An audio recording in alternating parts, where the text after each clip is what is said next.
Hello and good morning, friends. It is a little crazy around here. Today is butcher day and you guys are gonna come along with us. Our butcher was supposed to be here at 8:30, so I thought, oh, I'll be able to get the kids up, and I always give them the choice.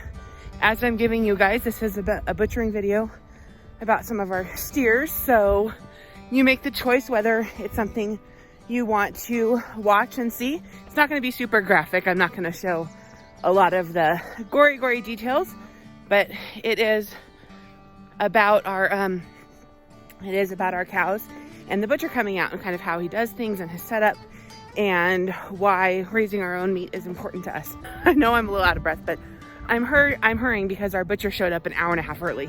And I always give my kids the choice whether it's something they want to participate in and watch. It's never something that I want to push them to, because it is something that you raise, it is a sacrifice, and it is something that they have seen, you know, ethically raised here on our property.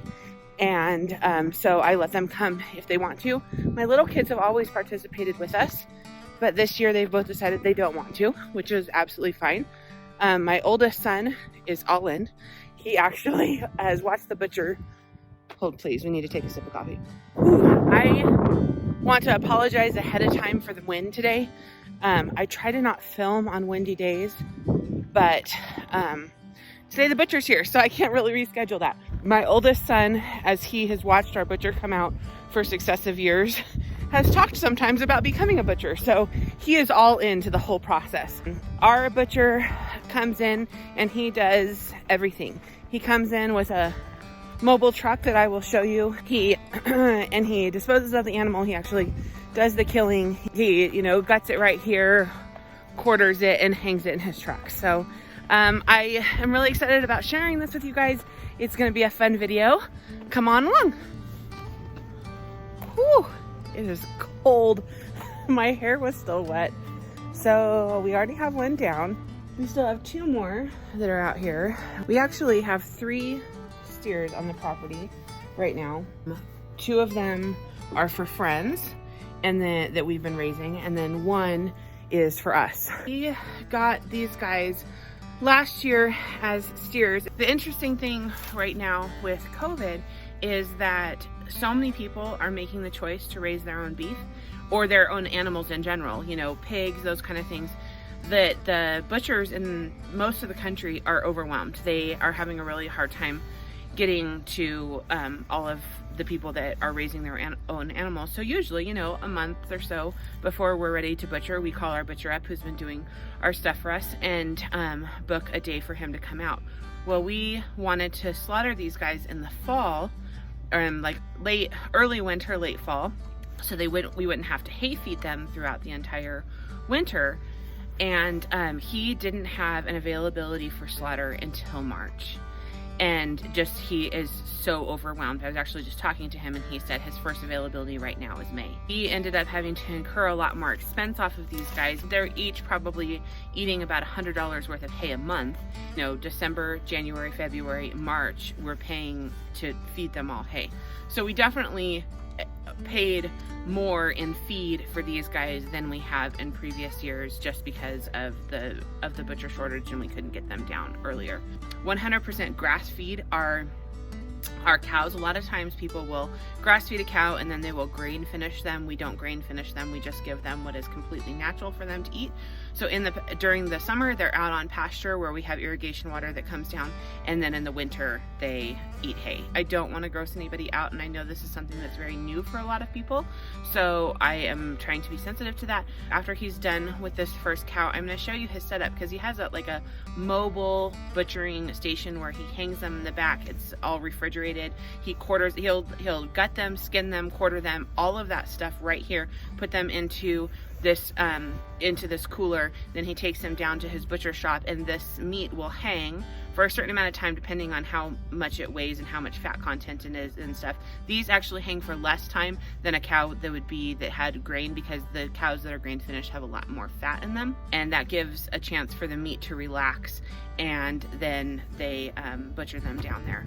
I think one thing that's super valuable for me in raising our own meat is knowing that these cows and any animals that we raise around here are ethically treated their entire life. So they are never fearful. They're actually butchered and we dispose of them and end their life. It's very, very quick. He's really, really good. And that's really important to me.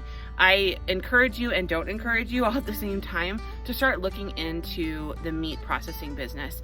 Now, I'm not saying that all meat processors are this way across the board, but a lot of meat processors, it can get a little scary and it's very sad for the animal. Even though there is that kind of pang in your heart of the fact that an animal that you have been raising for this period of time's life is ending, I also take great comfort in the fact that they have been like very well maintained. My youngest is a girl and she was asking last night, named it Black Cherry. She's like, I don't want Black Cherry to die tomorrow. And I was telling her, I said, and I totally understand that. Like, that's a valid thing. There is a sacrifice in raising animals and seeing them alive and all of those things. But I said, you have to take comfort in the fact that these cows have been raised so well. They have been out on beautiful pasture. They have not been treated bad, you know, like all of these different things. And I said, that meat that you buy in the grocery store, most of the time, you have no idea about what the story was of that animal. And with Black Cherry, you do. I wanted to show you the pasture they've all been on. This is actually not a part of our property. There's an older ranch next to us that's a non-working ranch. And we've been leasing this property out from them for the last few years and running our cows out on it. They've had access to this entire pasture along here and then back around the other side for the entire summer.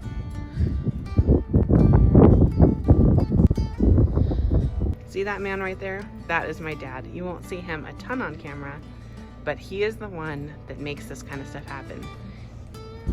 I remember as a child when my dad, because we wouldn't breed, we don't have enough land to actually like breed our cows and, you know, all of that. We would buy a younger steer from a friend of ours that's a cattleman, and then we would finish out that steer on our property, fatten it up, and then slaughter it.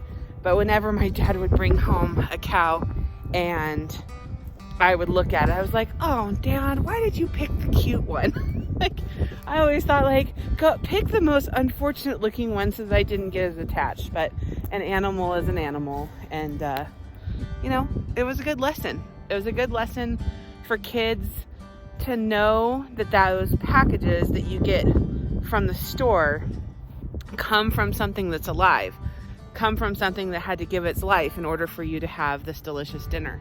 When the kids were younger, I had a source to buy raw milk. And so we bought raw milk, and Noah had a friend over one day and we were talking about where our milk came from.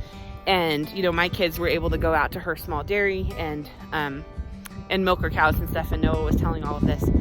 And this little girl said, that's not the kind of milk that we drink. And he said, well, where does your milk come from? And she's like, the store. And he said, well, where did it come before that? She's like, oh, they just make it. Like, she didn't realize kind of that whole kind of farm to table thing. She didn't realize that the milk that she got in the jugs in the store came from an actual cow that was actually milked. Her milk came from a cow, but their friend's milk came from a store.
The butchering has happened. We had 3 to butcher today, so it took a long time. He got here around 7, and we finished up around, I think, 11:30. He will take it back. He's got the coolers that lets it hang.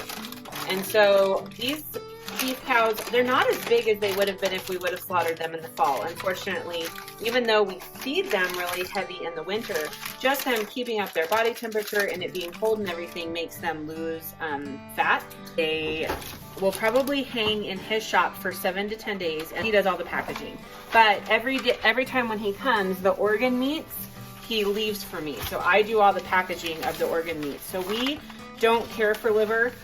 We have a friend of ours who likes liver. I know this might be too much information for some people, but one of my kids' favorite things to have is fresh heart. So tonight we have family dinner. My brother and sister-in-law are coming over, and my mom and dad, and I'm making frittata because my chickens are laying a ton of eggs right now, beef heart. So that's always an exciting thing, is that like whenever we go hunting or whenever we have a slaughter day, they get to have a heart that night. It tastes like regular beef. The texture is a little more dense than like a steak, but I'm trying to think about, I mean, it's just more dense, but as far as the flavor, it doesn't taste any different than just regular beef. Anyway, that is what has been happening today on the ranch, and it is busy. I got really busy at the end of the day. We had dentist appointments and family dinner, but I just wanted to sign off and say thank you for listening and watching me, Sarah, at Twin Peaks Traditions, where the modern family is getting back to our traditional roots. See you next time.